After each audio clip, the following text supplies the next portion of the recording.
আসসালামু আলাইকুম। আরেকটা ভিডিও নিয়ে আপনাদের মাঝে হাজির হয়েছি। আশা করি সবাই ভালো আছেন। আমিও আলহামদুলিল্লাহ ভালো আছি।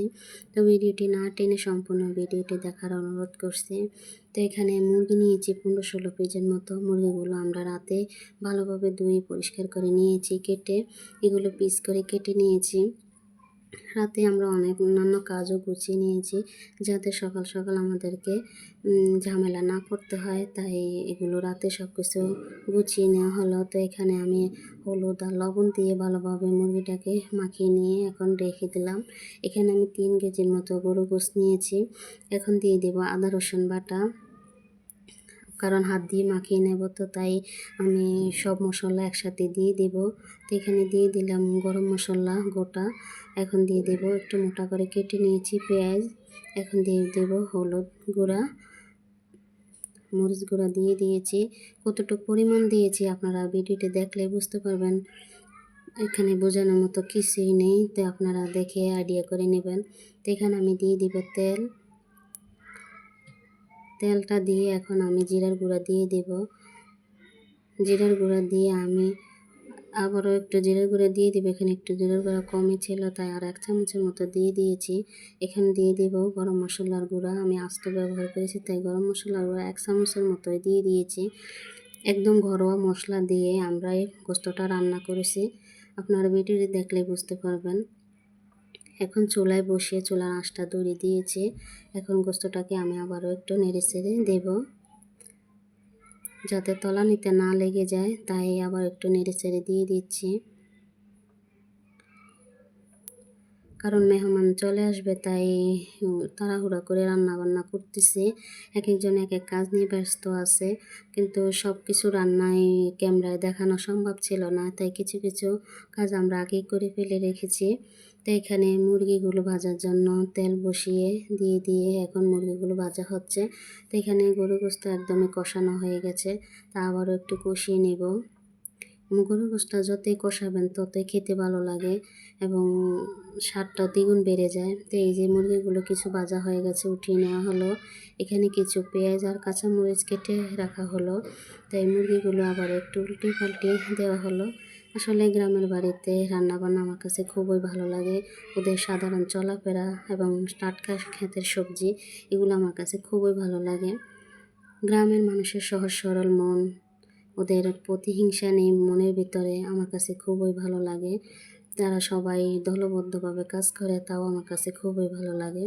তো এখানে আমি চিংড়ি মাছ নিয়ে নিয়েছি। চিংড়ি মাছগুলো এখন হলুদ লবণ মরিচ দিয়ে মাখিয়ে নেওয়া হয়েছে। মুরগিগুলো ভাজা হয়ে গেছে, এখন উঠিয়ে নেওয়া হবে। এখানে মাছ নিয়েছি, তাও 15-16 কেজির মতো। মাছগুলোকে এখন হলুদ লবণ মরিচ দিয়ে একটু রসুন বাটা দিয়ে এখন মেখে নেওয়া হবে। এগুলো শুকনো ভাজা হবে, তাই মশলাটা দিয়ে দেওয়া হলো। দিয়ে এখন এগুলো ভেজে নেওয়া হবে, একদম ভালোভাবে কড়া করে ভেজে নেওয়া হবে। দেখতেই পাচ্ছেন মুরগিগুলো ভাজা হয়ে গেছে। তো এখানে গরু গোশত কষানো প্রায় শেষ হয়ে গিয়েছে। এখন আলু দিয়ে দেওয়া হচ্ছে। অনেকে আলু পছন্দ করে, তাই গরু গোশতের সাথে আমরা আলু দিয়ে দিয়েছি। দিয়ে এখন মাছগুলো উল্টে পাল্টে দিয়ে এখন ভালোভাবে ভেজে নেব। এখানে গরু গোশতকে আবারও নেড়ে চেড়ে দেওয়া হচ্ছে।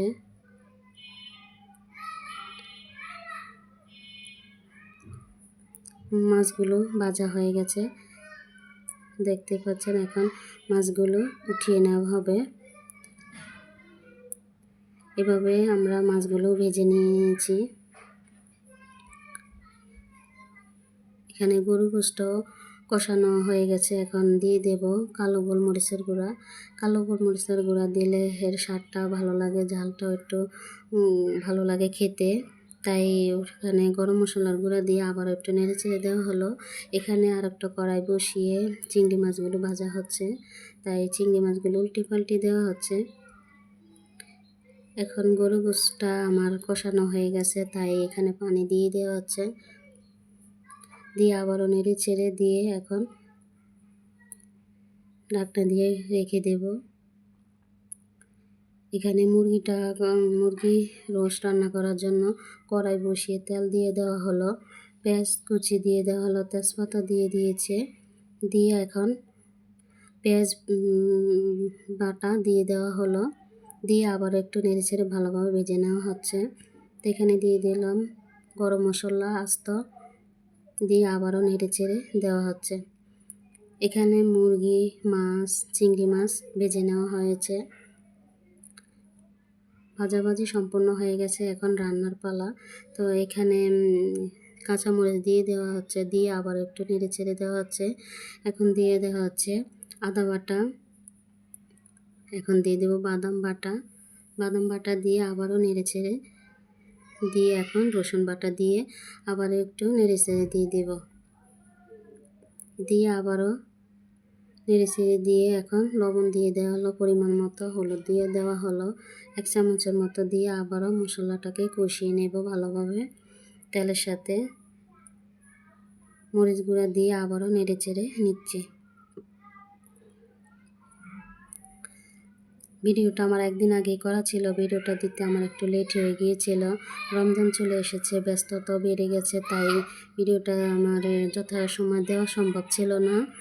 তাই আজকে আপনাদের মাঝে ভিডিওটা দিয়ে দিলাম।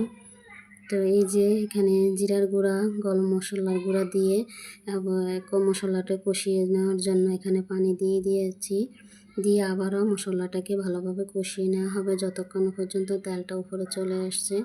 তো মশলাটা কষানো হয়ে গেছে, এখান দিয়ে মুরগিগুলো দিয়ে দেওয়া হলো, দিয়ে আবার একটু ভালোভাবে নেড়েচেড়ে মশলার সাথে মুরগিগুলো ভালোভাবে উল্টে পাল্টে দেওয়া হলো।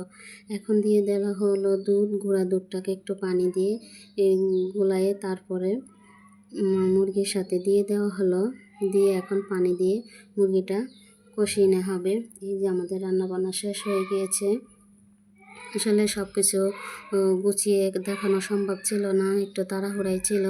তাই এখানে আমাদের কি আমরা রান্না করছি, কি আইটেম করছি আপনারা দেখলেই বুঝতে পারবেন। এখানে টক রান্না করা হয়েছে মাছের মাথা দিয়ে, এই যে এখানে বাঁধাকপি ভাজা হয়েছিল, ডিম দিয়ে বাঁধাকপি ভাজা করছিল। দেশ এবং দেশের বাইরে যে যেখান থেকে আমার ভিডিও দেখছেন আশা করি সবাই ভালো আছেন। সবাই ভিডিওটি ভালো লাগলে লাইক, কমেন্ট এবং শেয়ার চ্যানেলের সাথে থেকে সাবস্ক্রাইব করে রাখবেন।